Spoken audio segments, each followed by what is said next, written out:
Welcome everyone to this video on answering the call, aligning your life and work with your purpose. I'm here with Brett. Hey my friend, how are you? Hey, great to be here today. I've been really looking forward to this. Yeah, me too. This is such a fun topic to dive into. So before we get into the topic, I just want to present a couple of things. As you can see, we're referring to this great model that we've been using that Brett, you've developed around the kind of 4 puzzle pieces of a conscious business. And we're going to really focus in today on the nature of calling and purpose, because this is so fundamental to conscious business. In fact, I would say without being aligned with your purpose and what you're deeply called to do, it's not a conscious business, it's a business. So this is really at the heart of what a conscious business is. So we're really going to go into this in depth. Whether you have a really good understanding of your purpose, or perhaps you haven't kind of checked in on your understanding of what it is right now, I really encourage you to absorb what we're going to talk about today. I think this is relevant for absolutely everybody. This is a constant practice to deepen our understanding of what our calling and our purpose is. And right at the end of the video as well, we're going to give you some great tools that Brett's developed that will allow you to actually go into that in depth and do some work yourself. So more on that at the end. So as we kick off here, Brett, of course, perhaps the most fundamental question is, what do we mean by purpose? It's a common term that's thrown around a lot. A lot of people are talking about it in self-help books and lots of different spaces, and Oprah Winfrey. So I know you've been teaching this to CEOs and business leaders for a very, very long time. So with your experience, both as a teacher and a coach, but also just you as a man with your own journey through life and work, what do we mean by purpose exactly? Yeah. So fundamental, isn't it? So we can just start with kind of conventional, definition. So and then build from there. So of course, purpose is often associated with the word why. Why are we doing something? But it actually goes a little bit more deep than that. It's not. It is why.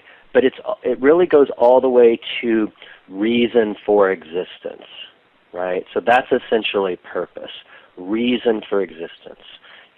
Why am I here? What is my calling?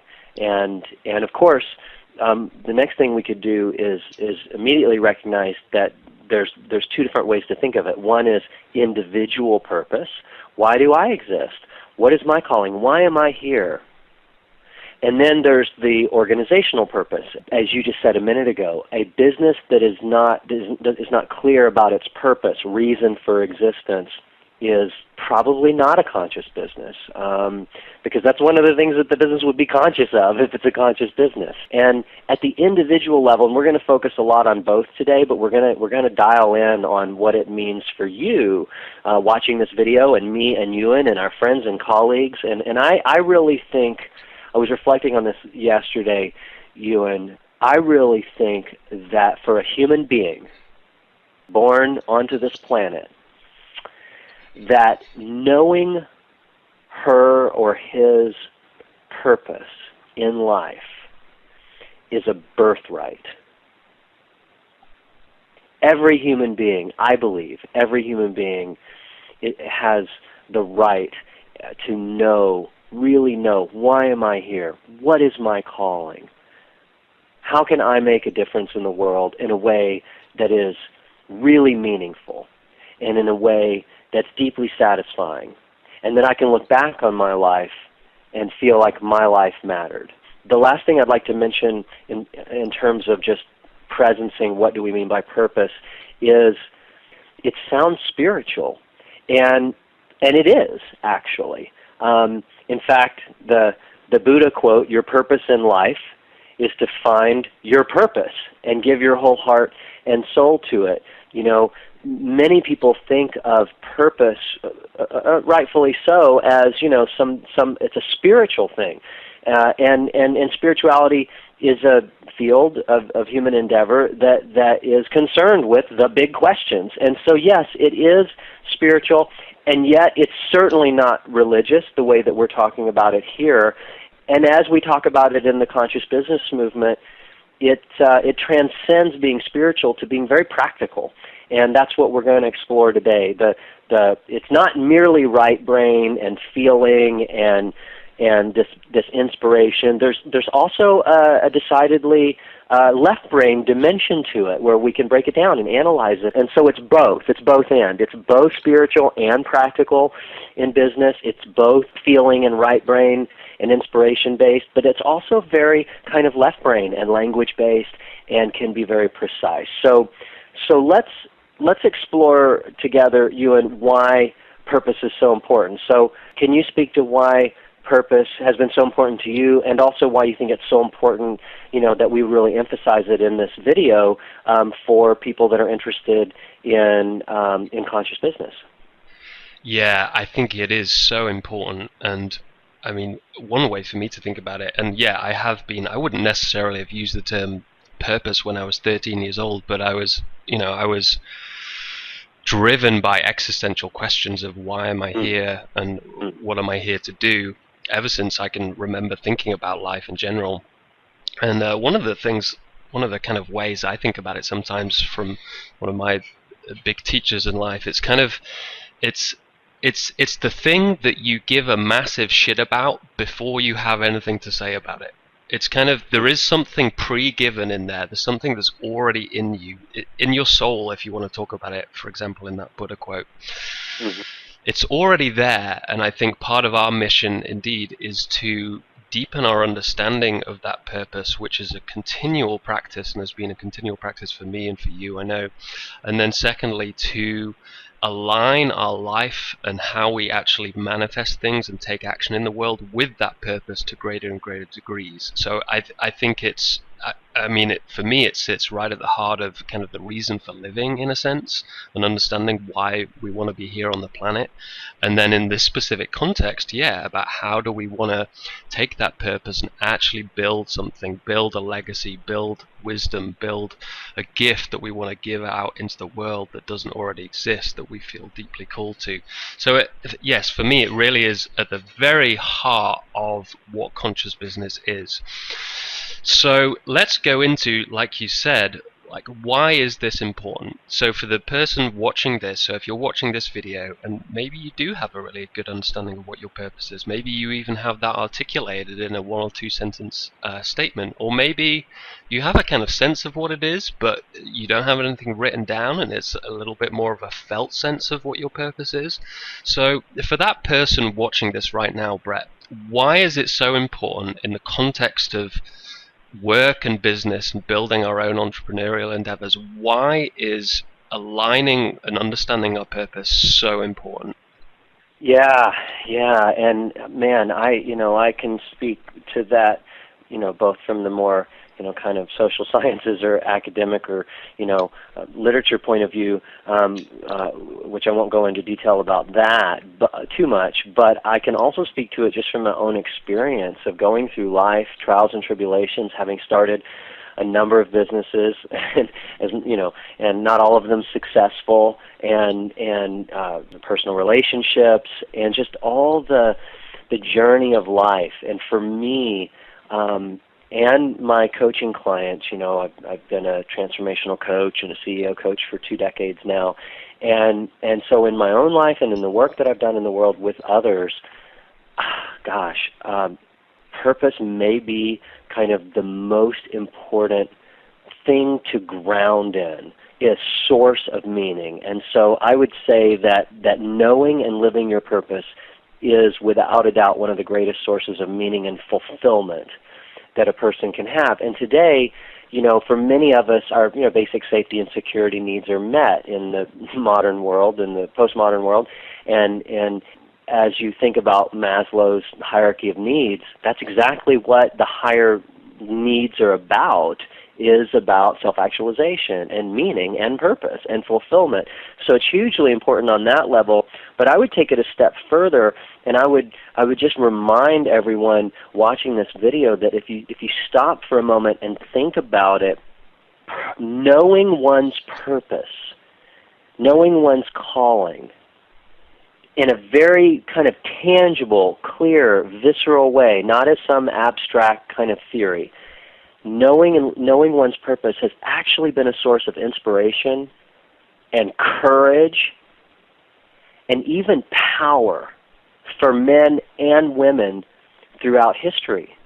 And so I want to remind us too that your true calling, your true purpose is not something that someone else tells you.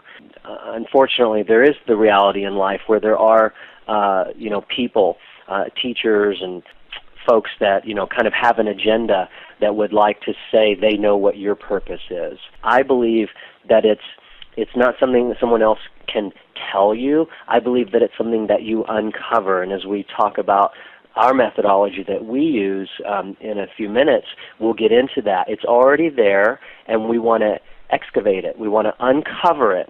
Like an archaeological dig. We want to dust it off and bring it to the surface, and we calibrate it so that we can link it with our work in the world, and especially link it with our business. Absolutely, absolutely. And we've got this beautiful quote here from Joseph Campbell, who says, "When you follow your bliss, doors will open where you would not have thought there would be doors, and where there wouldn't be a door for anyone else." And I think that really speaks to it, Brett, that when we follow our bliss, as he's talking about, or we follow our purpose, or we follow our calling, like, we walk into unknown territory that we couldn't predict beforehand, and surprising things happen, and doors open that we couldn't have known about. And I think that is the nature of purpose, that as we align with that calling and that thing that we don't fully understand and we can't always intellectually rationalize, there's something in our intuition or something in our heart that we're following, and it takes us in directions, and it takes us through doors that we wouldn't know about, and amazing things can happen. So I want to give you listening a kind of more of a specific model here, and Brett and I have put together a really tangible model that I think is going to speak to this. And to orient here, we've got this statement that says, "Your purpose is your compass. What is true north for you?" So in a sense, I think what we're saying is that you can use your purpose as a compass, as something to guide you. If you're understanding what your purpose is, that is like the North Star, that's true north that you can follow. And if you're in line with that, you can trust that it's taking you where you need to go. So Brett, let's go into this model, because I think this really simplifies it and brings it into a really tangible thing here. We've got these three elements. We've got gifts, we've got contribution, we've got passions. So let's unpack this. What do we mean by gifts and contributions and passions, and why does this create the three core aspects of purpose?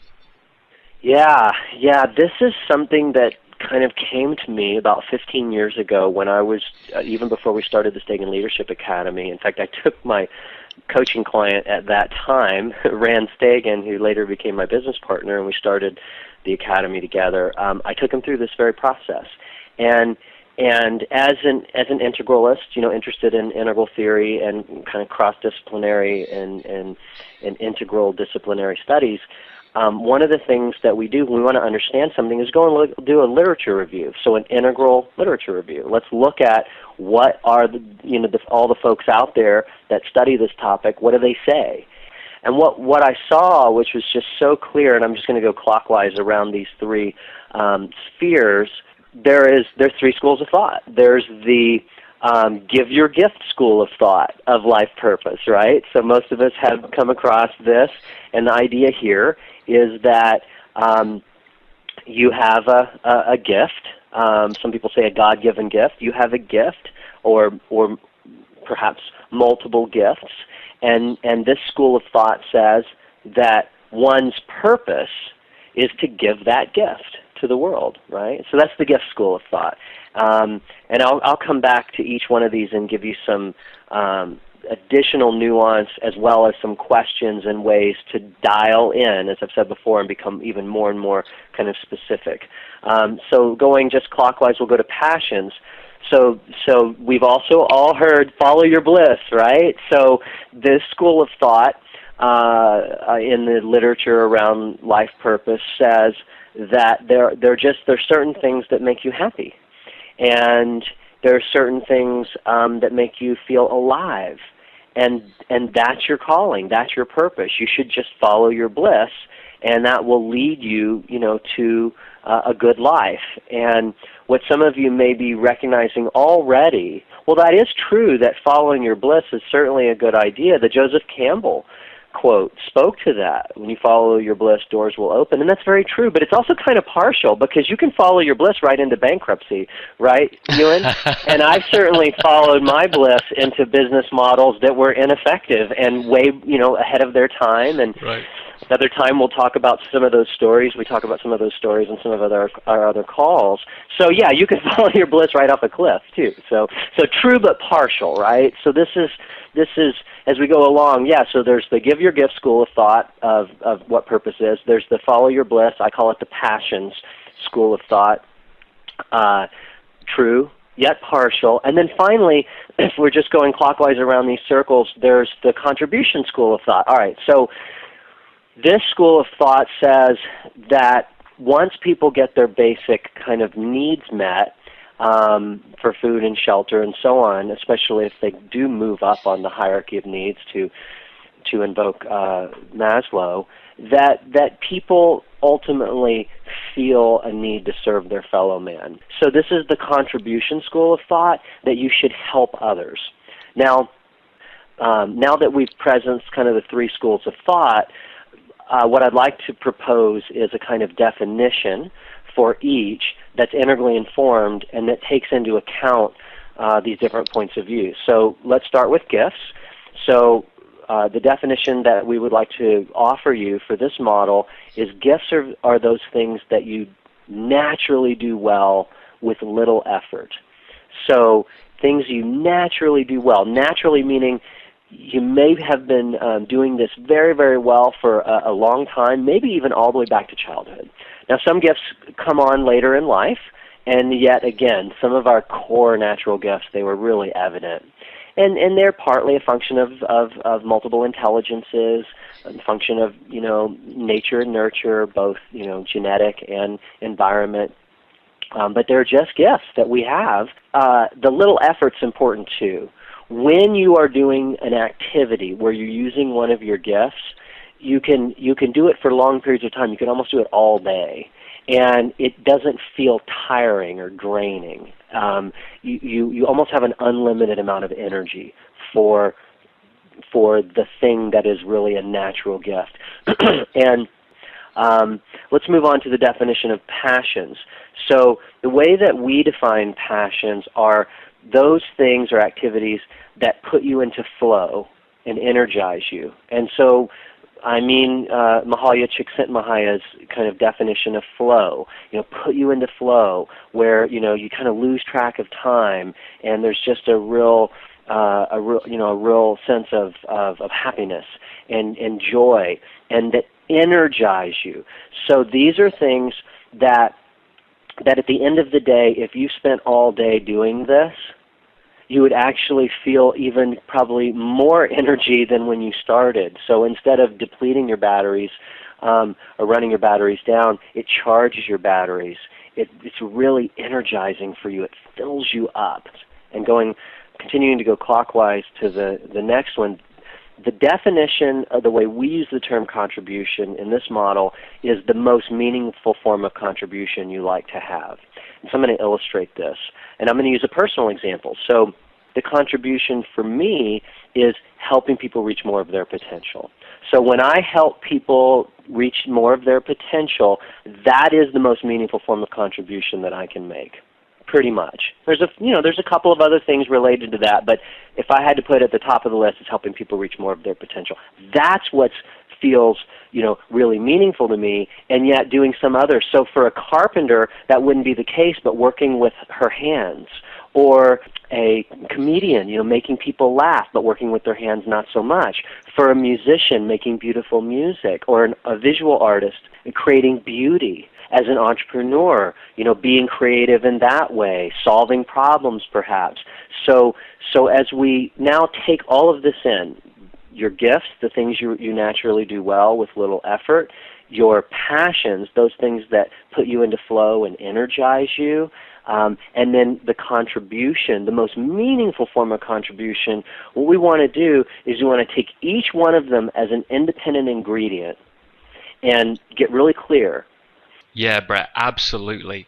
So I think one of the powerful things that we want to present here is we can differentiate and we can make distinction in purpose rather than it just being one amorphous whole.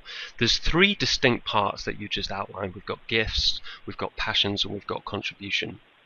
And what we can now do with this model is we can look at how the different parts of this model of what purpose is actually intersect with one another, so we get a greater sense of the relationship between these different parts. So let's go into this first one about the intersection between gifts and passions. What does this mean?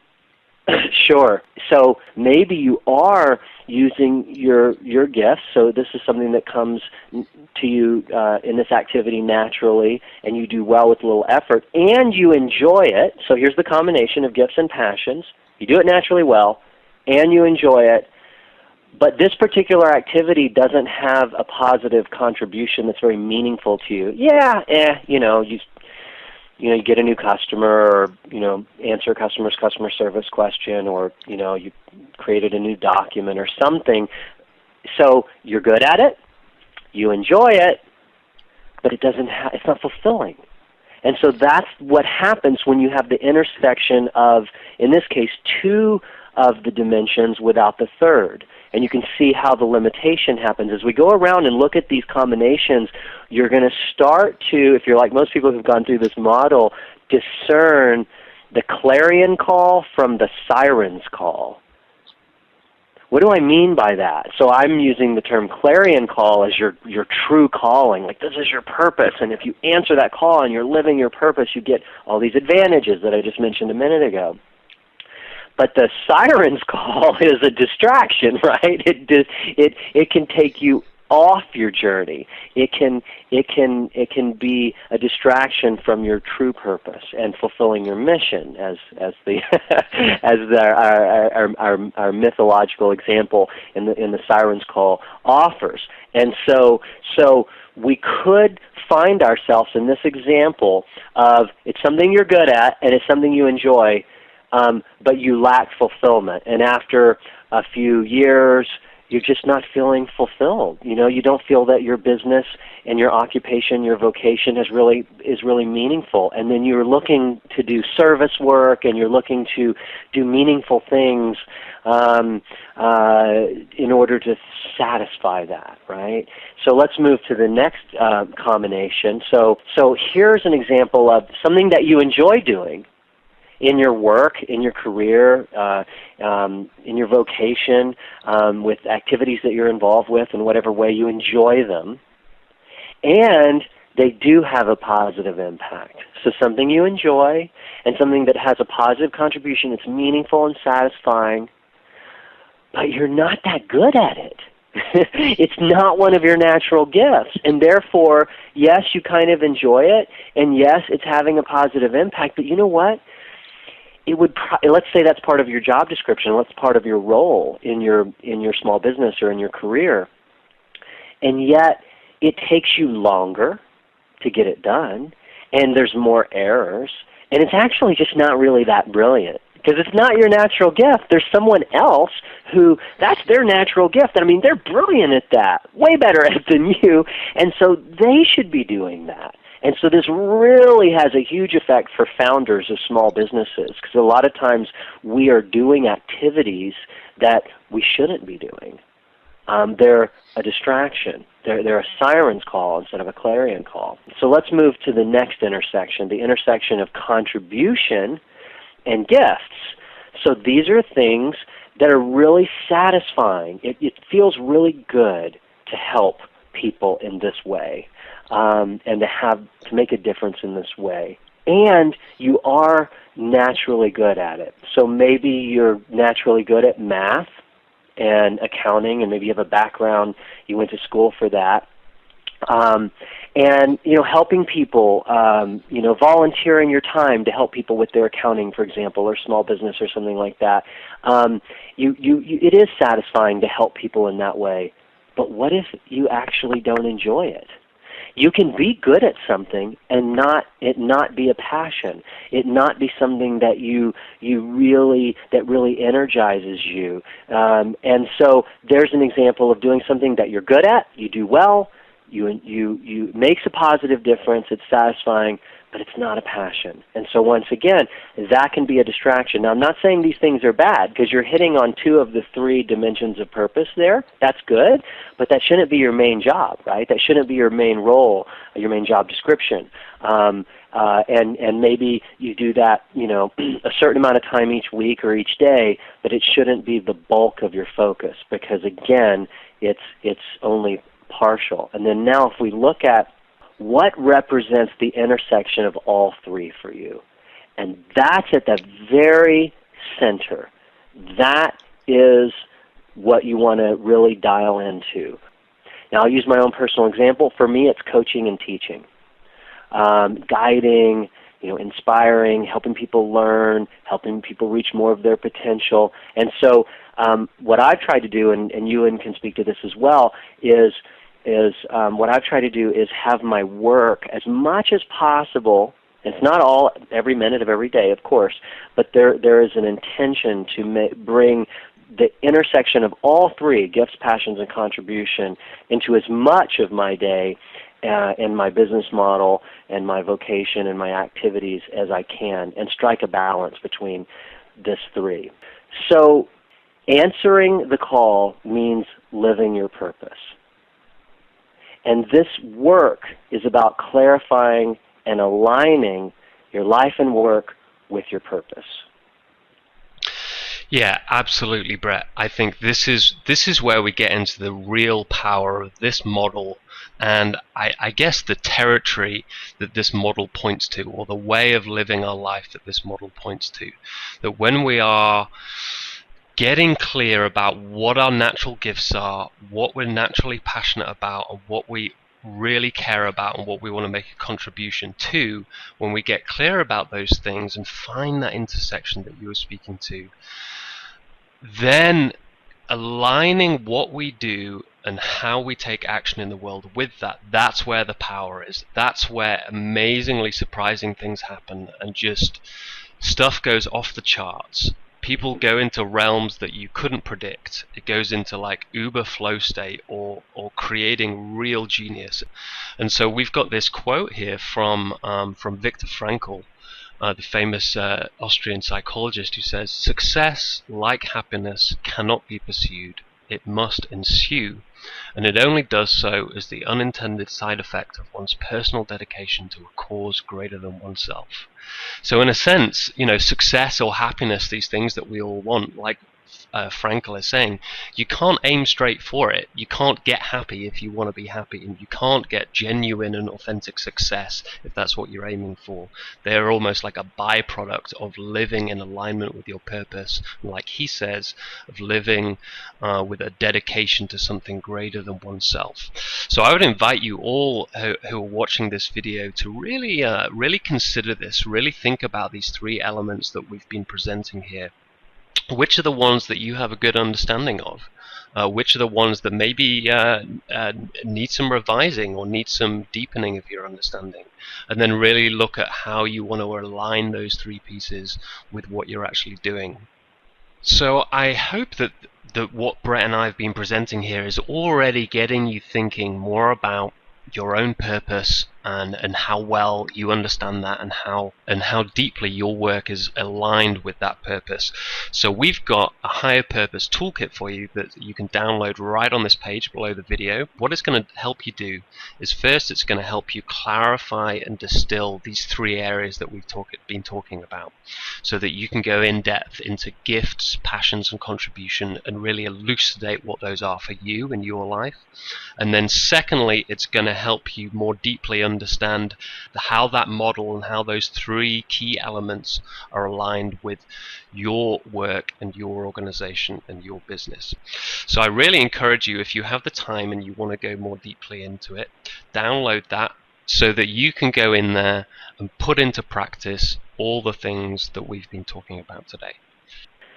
Thanks so much, Ewan. And I just want to close by thanking every one of you that has taken the time to watch this video and the courage to hear the call, to answer the call, and then to bring your gifts and your passions and your contribution, your unique contribution into the world in all the ways that you do, both in your personal life and in your work life.